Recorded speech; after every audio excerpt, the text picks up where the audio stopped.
I lost my dad to cancer in 2013, and he was my greatest champion, biggest fan, like gregarious laugh, loudest in the room, just confident guy. And there was a lot of silence after I lost my dad in my life. My dad comes from a middle-class background, so does my mom, Ambala, conservative background. But he always asked for my opinion, and not in a flippant way, ki acha, let's see what a 4-year-old has to say, but in a serious way. And that always made me feel like I'm important.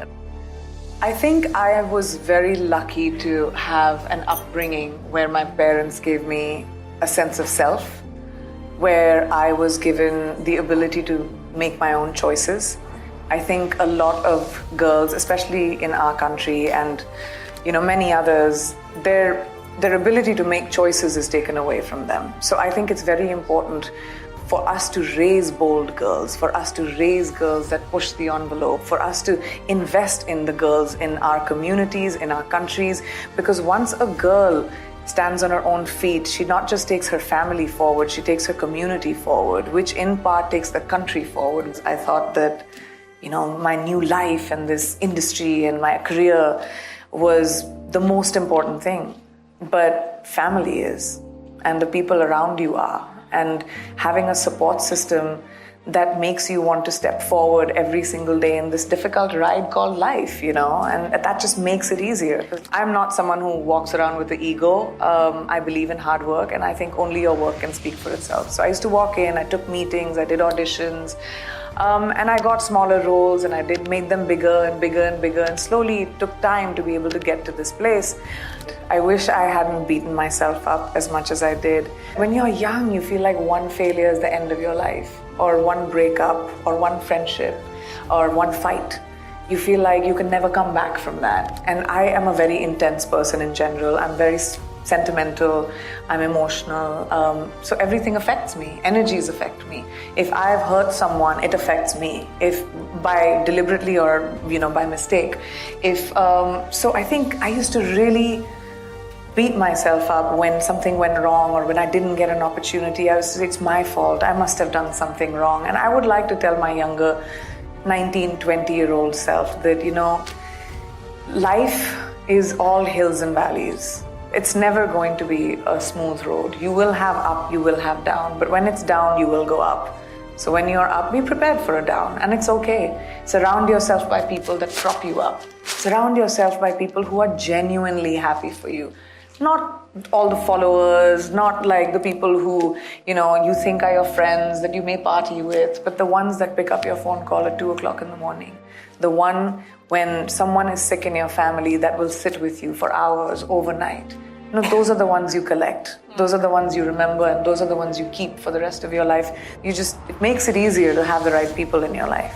Life throws stuff at you, and there are times when everything feels like you're never going to be able to get out of it, like it's quicksand. Every day you're being pulled down, or every moment you can't even see a sliver of hope. And we've all been through phases of our lives where that has happened. If you sit, and you should sit and mourn what you're feeling. I really believe in not pushing things under the rug.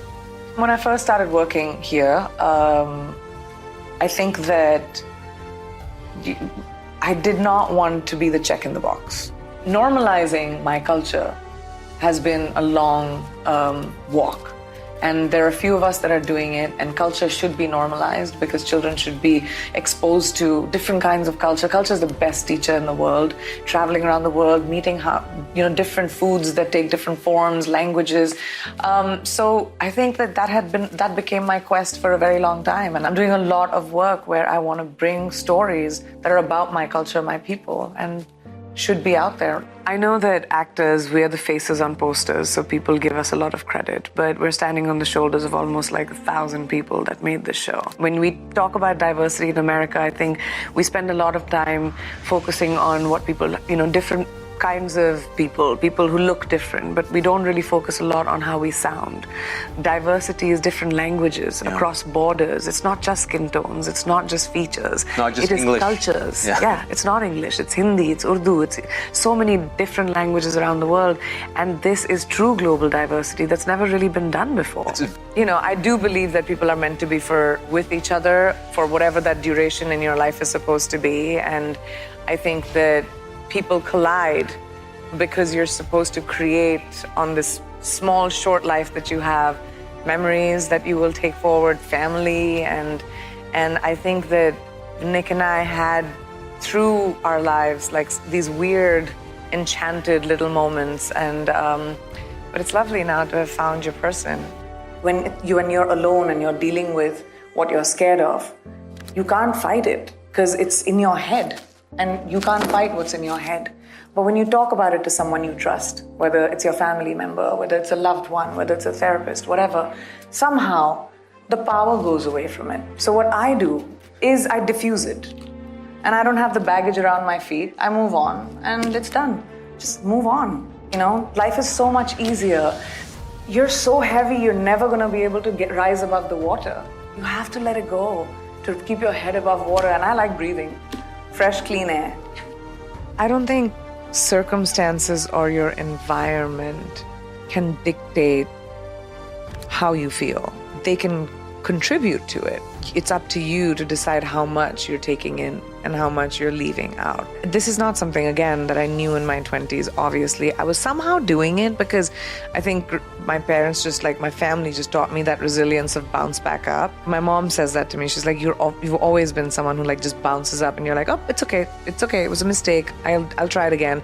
But if you treat life like that, whenever life has been tough, and it's been tough many times, it's been almost down and out and you don't want to get out of bed and you don't want to see anyone. I grew up in the public eye. So I kind of realized that my best person was me. I had to rely on my skill set. Whenever I was nervous or I was scared, I started focusing on whatever was the goal in that moment.